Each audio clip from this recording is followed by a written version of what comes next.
La siguiente es una producción de 360podcast.sv. Porque nuestra historia... Por el capitán general Gerardo Barrios. Descubrimiento y conquista de El Salvador. No es precisamente como nos la enseñaron. La evolución que sufrió el náhuatl. El 1200 a.C. A continuación, Historia Azul, la historia de El Salvador. Bienvenidos nuevamente a Historia Azul, la historia de El Salvador. Este es el cuarto episodio de la quinta temporada y el número 52 de toda la saga de Historia Azul. Como siempre está con nosotros nuestro buen amigo Herbert Erquicia, arqueólogo e historiador, el que sabe de historia, y que nos viene pues siempre preparando una agenda que viene a enriquecer muchísimo pues el acervo cultural de todos nosotros. En esta ocasión pues nos acompaña también otra persona, él es el licenciado Carlos Pérez Pineda, ¿verdad? De quien Herbert pues ya va a darnos pues todo los antecedentes para que lo conozcamos y entendamos por qué este día vamos a hablar de un tema que se discute muy poco y sobre el cual se conoce muy poco también, y el cual pues vamos a ampliar muchísimo a lo largo de los próximos 3 episodios de Historias. Herbert. Bueno, muchas gracias a todos y a todas, la gente que nos ve y que nos escucha.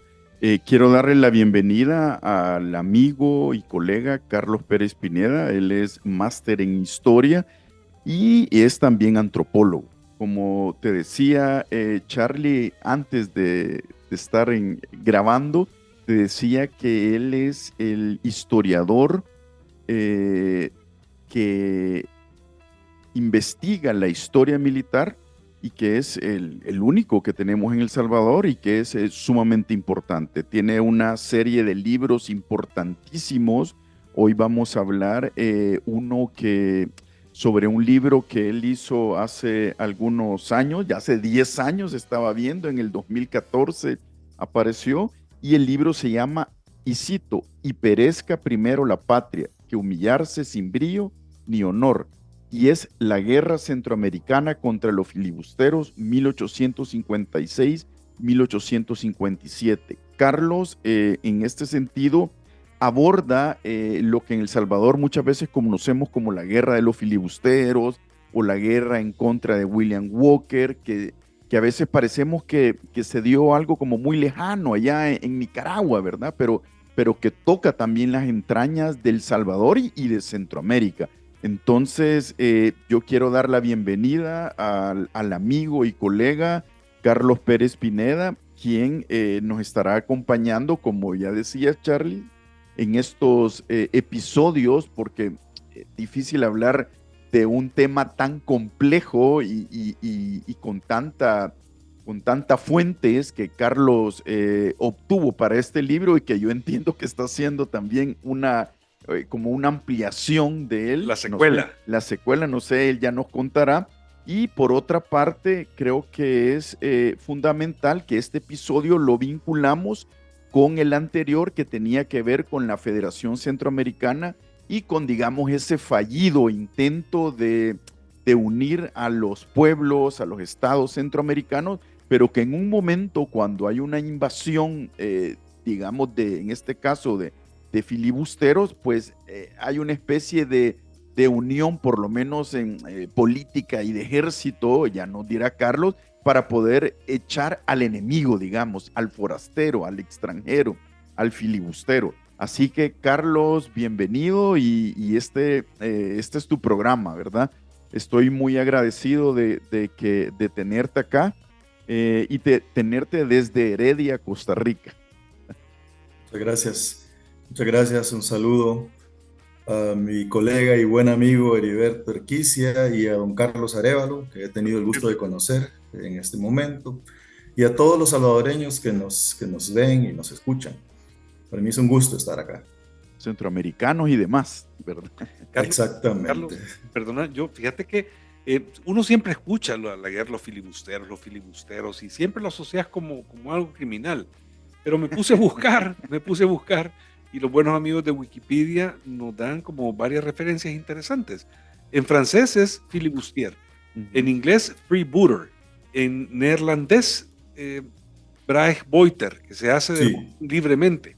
También podía proceder del inglés flyboat, un tipo de velero rápido, que era el nombre que recibía aquel pirata que en el siglo XVII formaba parte de los grupos que actuaban en el mar de las Antillas.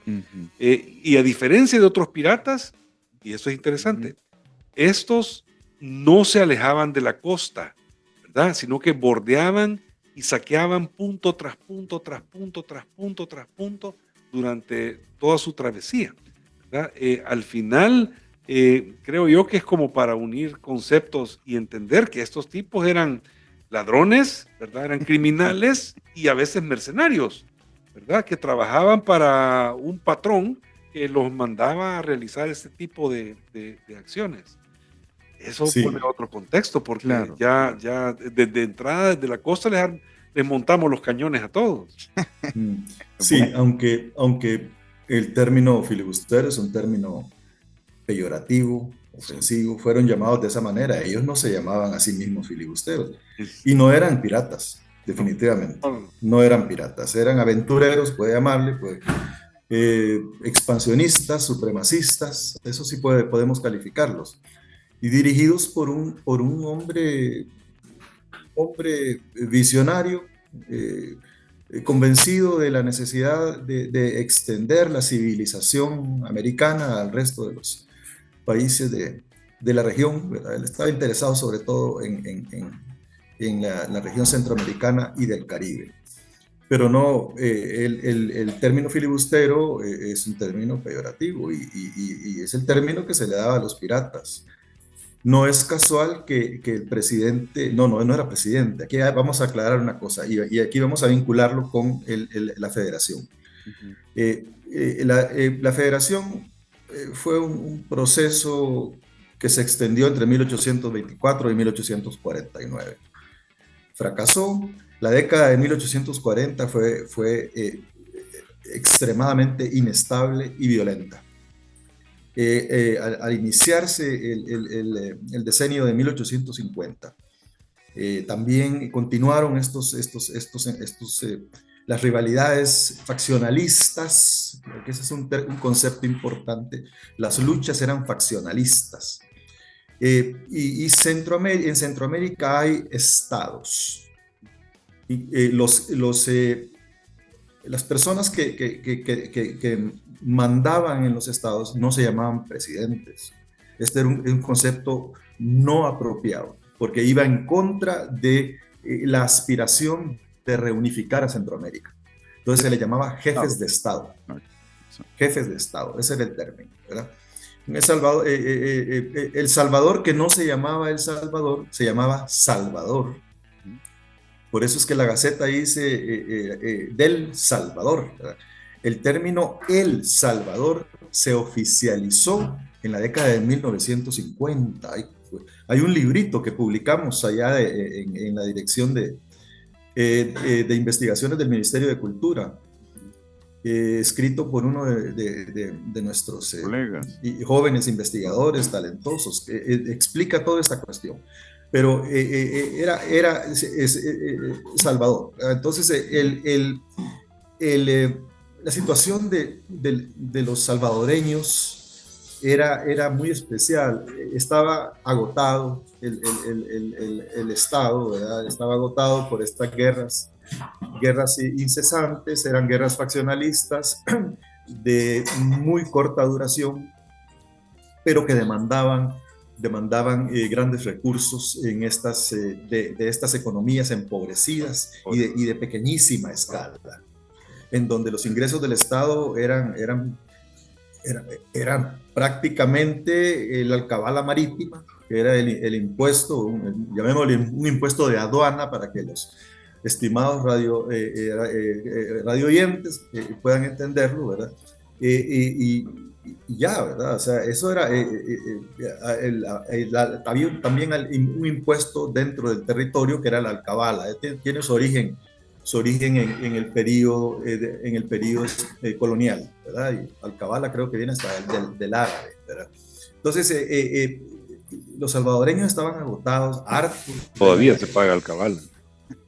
¿Perdón? Todavía se paga ¿Perdón? alcabala cuando haces una compraventa de una propiedad, pagas alcabala. Todavía. Sí, alcabala, es un término heredado de esa época. Totalmente. Entonces tenemos pues un espacio en Centroamérica, el antiguo reino de Guatemala, un espacio dividido, en donde un gran historiador americano de apellido Woodward, que ha escrito una obra magnífica titulada Rafael Carrera y la República de Guatemala, creo, y el surgimiento de la República de Guatemala, no recuerdo exactamente.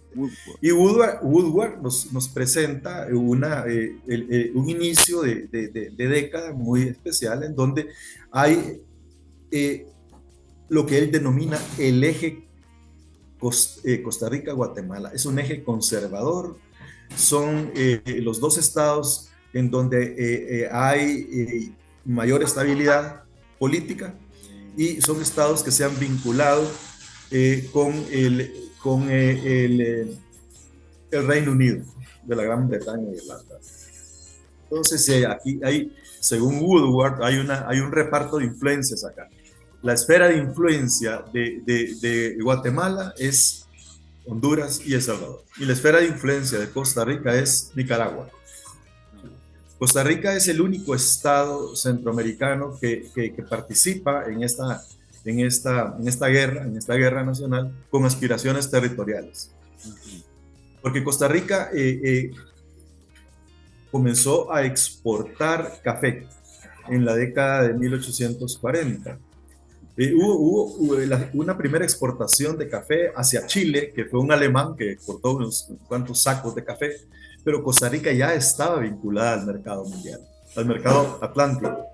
Entonces, para Costa Rica, el puerto de San Juan del Norte, o Greytown, como se le conocía en ese entonces, era muy importante. Y los costarricenses querían impedir que un enemigo foráneo se apropiara de este lado. Los nicaragüenses no estaban interesados en eso, porque estaban interesados en destruirse mutuamente. Eran esas guerras faccionalistas entre los democráticos de León, lo vamos a llamar liberales para que los estimados amigos nos entiendan, y los legitimistas de Granada, que eran los conservadores, ¿verdad? Entonces, Nicaragua no exportaba nada, cuando Costa Rica sí exportaba café. El resto de los países centroamericanos comenzaron ya a regularizar sus exportaciones de café hasta muy entrada la década de 1860, ¿verdad? Aquí hay cuestiones que no conocemos muy bien todavía porque demandan investigación y hay procesos que no conocemos. Pero bueno, el asunto es que aquí en Centroamérica es una, llamémosle una nación dividida, me llaman, ¿verdad? Pero que se considera una nación. Los centroamericanos, y sobre todo en este caso los liberales, consideran que constituimos una nación. Por eso la guerra se le llama guerra nacional, porque es la defensa de la nacionalidad centroamericana. Entonces hay una situación muy seria. El estado de El Salvador y el de Honduras sufrieron una derrota muy lamentable, ¿verdad? En 1854. Entonces, en San José de la Arada, en Guatemala, las fuerzas militares conjuntas aliadas de Honduras y El Salvador fueron derrotadas de una manera vergonzosa, ¿verdad? Por pura incapacidad militar. Fueron derrotadas por Carrera, el ejército guatemalteco dirigido por Rafael Carrera. Sí, Herbert. ¿Querés interrumpirme? No, solo te pregunto. Bueno, sí, por Rafael Carrera, ¿verdad? Entonces, están hartos los salvadoreños de la guerra. Las guerras, como les repito, las guerras son costosas. O sea, la guerra es un asunto de los países ricos. Por ejemplo, hasta el día de hoy, en este momento, o sea, hay una estimación de que los estados de este subcontinente iberoamericano tienen capacidad para pelear una guerra total una semana, nada más. Y se les Después acaba de la eso, gasolina. todos los estados. Después de eso, igual, por eso la guerra contra Honduras fue de una semana, ¿verdad? Una semana, nada más. Y así eran las guerras faccionalistas de la década de 1850. Duraban muy poco. Entonces, esta guerra nacional es algo novedoso, porque es una guerra que va a durar, que no va a durar 30 días. ¿Eh? Es una guerra que se extiende desde 1856, ¿verdad? Hasta 1857. Primera diferencia.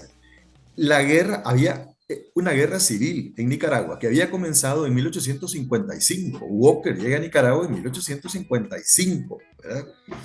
Walker no es un invasor, y esto hay que dejarlo muy claro. Nicaragua no fue invadida. Walker fue invitado por una de las facciones, por los democráticos, en un momento en que los acontecimientos bélicos favorecían a sus enemigos. Entonces, en El Salvador había simpatías en un primer momento, hacia Walker. O sea, Gerardo Barrios, inclusive, creo que está en mi libro, ¿verdad? Él dice, esto no son filibusteros, los verdaderos filibusteros son los legitimistas. Él se ofende del término filibustero. Y él es aliado de los democráticos. Ha habido una relación muy cordial entre salvadoreños y leoneses durante este periodo, a pesar de que El Salvador, junto con Honduras, había participado en uno de los sitios más prolongados de la historia militar de Centroamérica, el sitio de León, que fue terrible. Entonces, y el asalto final fue ejecutado precisamente por Ramón Belloso y otros, y los hondureños, ¿verdad? Carlos, cuando te referís, para la gente que nos escucha y nos ve, cuando te referís al sitio, es sitiar, ¿verdad? Es sitiar un lugar. Tomar en este caso, la ciudad de León. Exacto. Sí, la ciudad de León. Es un sitio, creo que es un sitio que se prolongó por 45 días. Imagínate. Tremendo. Y aquí es importante subrayar que de todos los jefes militares centroamericanos, el único que tenía experiencia en sitios era Ramón Belloso. Ya vamos a hablar sobre los jefes militares centroamericanos. Ahora, yo creo que en este primer conversatorio hay que hablar de la geopolítica. Claro. Hay una tendencia a interpretar la historia centroamericana de una manera autocontenida. Y esto realmente es un gran sesgo, porque había una situación internacional, una geopolítica de la región muy importante, que incidió directamente en los acontecimientos de 1856 o 1855, 1857. La potencia hegemónica era Inglaterra, ¿verdad? O como le llamaban, el Reino Unido de la Gran Bretaña. Irlanda era la potencia hegemónica. Inglaterra era conocida como la reina de los mares. No había una fuerza militar, naval, capaz de imponerse a la Royal Navy. Los franceses la desafiaron y fueron derrotados. Ya los ingleses ya habían derrotado a otra potencia marítima muy capaz, que era Holanda, ¿verdad? Y no fue fácil derrotar a Holanda. Entonces, hay una situación en donde Inglaterra que ha perdido las 13 colonias americanas, ¿verdad? Pero que todavía permanece en la región. Y cuando hablamos de Inglaterra, no debemos verlo como un actor que está al otro lado del océano. No. Inglaterra estaba acá en Centroamérica, estaba en Honduras Británica. En Belice. Claro, que actualmente es Belice.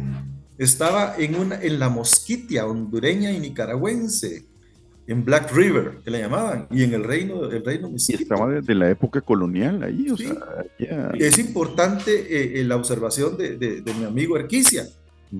La corona española nunca dominó todo el territorio centroamericano, nunca. No dominó el Caribe, nunca. La región del Caribe nunca fue controlada por la corona ibérica. Entonces, y esa algo que verdaderamente merece discusión, porque ocurrió igual en el resto de la América española. No controlaba todo, habían vastos territorios que no eran controlados por la corona, la corona española. Entonces, aquí en Centroamérica igual. Hubo un acontecimiento que cambió la geopolítica de la región, y es el asalto y conquista de Jamaica por los ingleses. Esto fue en 1640 y tanto. Esto cambió totalmente y le permitió a los ingleses operar con mucha más agresividad. Ya tenían una base formal de ese lado. Una base formal cerca, ¿verdad? El territorio. Exactamente. Desde donde podían pegarse para todos lados. Sí, una parte del poderío naval inglés estaba en las 13 colonias americanas también, ¿verdad? En Boston, ahí estaba la flota británica. Por eso es que los americanos heredaron esta tradición marítima, ¿verdad? Y fue una potencia naval también, ¿verdad? Y luego estaba Canadá, todo eso era británico. Entonces, Inglaterra estaba acá. O sea, el armamento, la pólvora, el plomo, que fue comprado por los estados centroamericanos, era de origen británico y eso fue un gran negocio para los comerciantes ingleses de lo que actualmente es Belice. Belice era la plaza donde se adquiría estos recursos para la guerra, ¿verdad? Entonces vemos pues que hay una geopolítica interesante, pero Estados Unidos es un adolescente musculoso, impetuoso, que le disputa a Inglaterra, le disputa también el control del Caribe, ¿verdad? El Mar Caribe fue muy importante para esa joven nación, admirable, dinámica, con una energía increíble y con una ideología que motivaba a la joven nación, ¿verdad?, a expandirse. La primera expansión fue hacia el oeste. Entonces, ahí surge la doctrina, esta doctrina Monroe, ¿verdad? Y el destino manifiesto, que fue un publicista el que elaboró esta doctrina. Y habla de expandirse en el continente, pero aquí hay un error. No está hablando de lo que llamamos Latinoamérica actualmente. Cuando habla del continente, está hablando de el norte de América, ¿verdad? Porque América para los americanos. Sí, pero está hablando de otro proceso, ¿verdad? Está hablando de extenderse hacia el oeste. Las 13 colonias eran una cornisa, una cornisa atlántica, de cara al Atlántico. Entonces, un gobierno de los Estados Unidos, no recuerdo quién era en ese entonces el que dirigía Estados Unidos, envió inclusive a dos famosos exploradores, Lewis y Clark, Meriwether Lewis y William Clark. Los envió a explorar el occidente. Ellos fueron y regresaron con un volumen de información importantísima. Estados Unidos había adquirido la Florida, una compra, también la Luisiana se la había comprado a Napoleón Bonaparte, había adquirido Alaska. O sea, es una nación, ¿verdad?, que se consideraba bendecida por la providencia. Y ese era el destino. El destino era extender la civilización americana. Y el Mar Caribe era un lugar de expansión importante. Claro, la antesala al territorio, la parte continental. Sí, y fíjense que Estados Unidos se convierte en potencia hegemónica a finales del siglo XIX, cuando derrota a España. Derrota a España y se apropia de Cuba y de Puerto Rico. Acá en el Caribe, vuelo también de Guam en el Pacífico. Pero aquí había una contradicción. Ingleses y americanos no se querían mucho. Además habían peleado una guerra en 1812 en donde el Capitolio había sido incendiado por la fuerza británica, ¿verdad? Y entonces tenía una disputa también por el Oregon, ¿verdad?, en el territorio americano, que si pertenecía a Inglaterra o a Estados Unidos. Entonces, en la década de 1850 estuvieron a punto de iniciar una guerra. Y era todo por el paso interoceánico. Dice que no estoy hablando de canal, sino que por el paso interoceánico, porque había una ruta interoceánica entre Greytown o San Juan de Nicaragua, San Juan del Norte, como le llaman ahora, y el puerto ¿cómo se llama? El del Pacífico, ¿verdad? El del Pacífico nicaragüense en este momento, ¿no? San Juan del Sur. San Juan del Sur.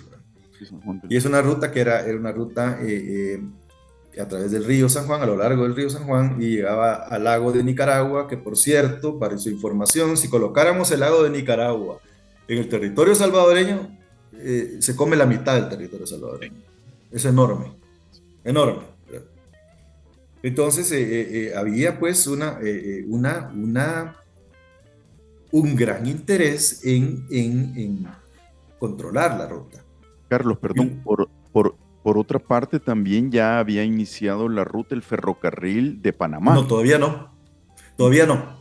Esto cambió, ese fue otro acontecimiento importante. 1854, el ferrocarril de Panamá. Exacto. Se concluye el ferrocarril de Panamá. Y esto abrió nuevas posibilidades para los centroamericanos, para los costarricenses, para el comercio centroamericano con el Atlántico, ¿verdad? Porque eran las potencias atlánticas las más importantes en esa época. Inglaterra, Francia. Y vamos a hablar de Francia también, ¿verdad? Y esto fue una gran oportunidad para el único país centroamericano no caribeño. ¿Qué país es? Salvador. ¿Dónde están ustedes? ¿Verdad? Que también comenzó a exportar a través de Panamá y a establecer una comunicación permanente. Firmó un acuerdo con una compañía de vapores para transportar pasajeros, mercancías y los impresos, el correo y los impresos que le llamaban. Porque los impresos eran la Gaceta y otros periódicos de varios países para mantener informado a las élites sobre lo que acontecía fuera del país. Entonces, esta es otra condición, ¿verdad? Geopolítica. Pero el canal continuaba siendo importante. Y apareció acá un magnate que en ese entonces era el hombre más rico del mundo. Fíjense bien, que era el comodoro, ¿sí? Cornelius Vanderbilt. Exacto. Era un hombre, este hombre es un hombre que se había hecho a sí mismo, desde abajo. Él tenía un pequeño bote allá, creo que era en Nueva York, que ahí trabajaba con ese pequeño bote, y él fue creciendo, se convirtió en el hombre más rico del planeta. Y realizó la inversión más importante, la inversión extranjera directa más importante de esa época, que fue la creación de la Compañía del Tránsito Accesorio. Que se llamaba la Ruta Vanderbilt. Sí, la ruta interoceánica, la Compañía del Tránsito Accesorio, porque esto adquirió mayor importancia porque ocurrió algo muy importante en 1846-1848. México fue agredido por los Estados Unidos. Y Estados Unidos inició una conquista militar, territorial. El propósito era territorio, era convertirse en la potencia continental. ¿Cómo? Arrebatándole al debilitado Estado mexicano, arrebatándole California. Entonces, por primera vez, Estados Unidos se convierte en una potencia continental, tiene acceso al Océano Pacífico. Y ahí está lo que actualmente es California, Colorado, Nevada, Texas y otros muchos lugares. Se estima que México perdió la mitad del territorio, casi la mitad del territorio, en una guerra desastrosa. Fue invadido por el norte primero y posteriormente un desembarco en Veracruz, en donde una fuerza militar dirigido por el general Winfield Scott recorrió la ruta de Hernán Cortés y conquistó Ciudad de México. Estados Unidos tenía un ejército mucho más pequeño que el mexicano, pero los oficiales eran oficiales de academia, eran de West Point la mayoría. Allí combatieron oficiales que después se enfrentaron en la guerra civil, ¿verdad? Todos los grandes comandantes militares de la guerra civil americana pelearon ahí, ¿verdad? Entre ellos Robert Lee, ¿verdad? Que es el gran héroe de la Confederación. Y también Grant, Stonewall Jackson, todos ellos estuvieron ahí. Y México perdió todas las batallas, no ganó una sola, ¿verdad?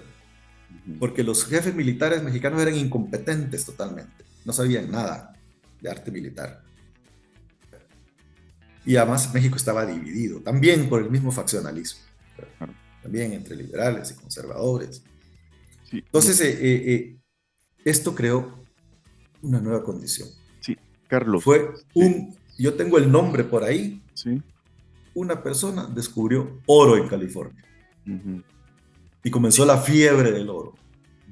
Entonces comenzó una corriente migratoria masiva desde el este, desde los estados del este, ¿verdad?, de Estados Unidos, hacia California. Pero la ruta terrestre era demasiado peligrosa, larga, y había ahí los grupos originales, los pobladores originales, que no querían que estas personas invadieran sus territorios. O sea, sumamente peligroso. Entonces, ahí aparece la idea de este gran capitalista, Cornelius Vanderbilt. Entonces, voy a hacer una ruta que va a competir con la ruta del ferrocarril de Panamá. La ruta de Nicaragua era más rápida que la de Panamá y era más barata, además, ¿verdad? Entonces hacían un viaje con vapores desde el territorio americano, llegaban a Greytown, ¿verdad?, a San Juan del Norte, que se conoce actualmente como San Juan del Norte. Ahí estos vapores oceánicos, los pasajeros y las mercancías pasaban a vapores fluviales, pequeñitos, ¿verdad? Como los del Mississippi, ¿verdad? Sí, pequeños, eran muy pequeños, pero que hacían la ruta por el río San Juan. Muy difícil esa ruta. Vean lo que era ese capitalista que hizo grande a América, a Estados Unidos. Vanderbilt llegó, se subió en esos vapores. Había un lugar que se llamaba Los Rápidos de Machuca, ustedes saben que son los rápidos en un río, ¿verdad? Hay piedras ahí casi, en donde había que sacar el vapor, sacarlo del río y volverlo a meter después de estos rápidos. Vanderbilt, él se arrolló las mangas de su camisa y se lanzó a tierra a trabajar como cualquier trabajador ahí en esto. O sea, Vanderbilt, él había llegado ahí. Y luego llegaba al lago. Ahí se cambiaba de nuevo por vapores lacustres. Fíjense bien. O sea, era todo un proceso. Sí, y llegaba a La Virgen, el puerto de La Virgen. Los que conocen Nicaragua saben dónde está La Virgen. Y ahí hay un istmo ahí, el istmo de Rivas, que es muy pequeño. Entonces, pero uno de los grandes problemas de Centroamérica era el tránsito terrestre, debido al tiempo, ¿verdad? A las condiciones climáticas. Había caminos que se convertían... Lo quebrado del terreno, sí, por todos lados. Sí, además impracticables, porque aquello era una pista de lodo, ¿verdad? En donde las carretas se hundían, ahí no había nada. Entonces se hizo, no es exactamente un pavimento con asfalto, pero se pavimentó con un método que de un ingeniero brillante, era en ese entonces, el grande inventor, Macadam. Entonces se macadamizó. Entonces había un camino para diligencias. Eran diligencias con un montón de caballos que los llevaban a San Juan del Sur, y ahí tomaban otra vez vapores oceánicos y llegaban a California. Carlos. La fiebre del oro fue tal que muchos barcos que transportaron pasajeros llegaron ahí, y el capitán y la tripulación se fue a buscar oro. Y esos barcos se pudrieron ahí en el puerto, ahí, ¿verdad? En los puertos de California. Entonces, esto creó una gran expectativa en la ruta del tránsito y en Nicaragua. Carlos. También por primera vez los centroamericanos vieron pasar gente totalmente extraña, con otro vestuario, con otro idioma, porque por ahí pasaba todo, ¿verdad? Ahí pasaba todo, había mineros, había antisociales, había gente muy interesada en la cultura, ¿verdad? En conocer otras tierras, y esto comenzó a cambiar de una manera que los centroamericanos, sobre todo los nicaragüenses, especularon que Nicaragua iba a convertirse en un emporio mundial. Entonces, esto también alertó a Inglaterra, porque era un empresario americano, y esto, Inglaterra, como les digo, comenzó a rivalizar con Estados Unidos de América, y por el control estuvieron a punto de ir a una guerra, pero fue el tratado de Clayton-Bulwer lo que impidió la guerra. Y Carlos, por medio de este tratado... Carlos, vamos a frenar en este momento para avanzar en un siguiente episodio y quedarnos en el rango de los 32 minutos más o menos que llevamos. Perfecto, solo quiero decir que este tratado, para terminar, comprometía a ambas potencias, ¿verdad? A la potencia emergente y a la potencia hegemónica, a no militarizar la ruta. O sea, se comprometieron a no hacer bases militares. Ok. Entonces, con mucho gusto, don Carlos, yo me someto a la tiranía del tiempo. Sí. Carlos, es que pero fantástico, porque nos has hecho un contexto histórico, por supuesto, pero geográfico, y también de esas potencias, ¿verdad? Para poder llegar a nuestra, digamos, al tema principal, ¿verdad? Que es obviamente la guerra, pero para todos nosotros que te escuchamos y te vemos, ha sido sumamente rico, como te digo, tener este contexto, ¿verdad? Porque sin este contexto luego no entendés no se entiende. Un montón de cosas que están pasando, ¿verdad? Por eso mismo, vamos al siguiente episodio. Carlos Arévalo, por favor. Sí, sin duda interesantísimo. Creo yo que la mesa está servida para entender bien en qué contexto se viene el tema del cual vamos a hablar, y cuáles han sido las ramificaciones desde entonces, ¿verdad? Y ahora pensando en todo lo que has hablado, qué distinto hubiera sido todo en otro momento histórico de nuestras naciones, ¿verdad? De nuestros estados, porque realmente estábamos recién nacidos, pues en tiempos históricos, y con muy poca visión, con muy poca cohesión. Éramos realmente unos niños desprotegidos, y ya estábamos, ya éramos parte del nuevo juego hegemónico, geopolítico, de esos que ya eran grandes, que ya nacieron grandes. Bueno, Carlos, te agradecemos mucho. Vamos a regresar el próximo martes, que publiquemos un nuevo episodio de Historia Azul, la historia de El Salvador. ¿El martes? Sí, cada martes publicamos un nuevo episodio. Bueno. Bueno, muchísimas gracias. Regresamos la próxima semana, caballeros, damas y caballeros, a un episodio más de Historia Azul, la historia de El Salvador. Nos vamos sin nuestra frase semanal, antes de que me regañe aquí don Herbert. No, nuestra frase de este día es, y que tiene que ver con lo que estamos hablando, es una de Walter Benjamin, que dice: todos los esfuerzos por hacer que la política sea estética culminan en una cosa: la guerra. Claro, exactamente eso. Muchísimas gracias, Carlos. Muchas gracias a ustedes. Gracias a todos ustedes por su constante sintonía y predilección. Regresamos pronto. Hasta la próxima. Esta fue una producción de 360podcast.sv.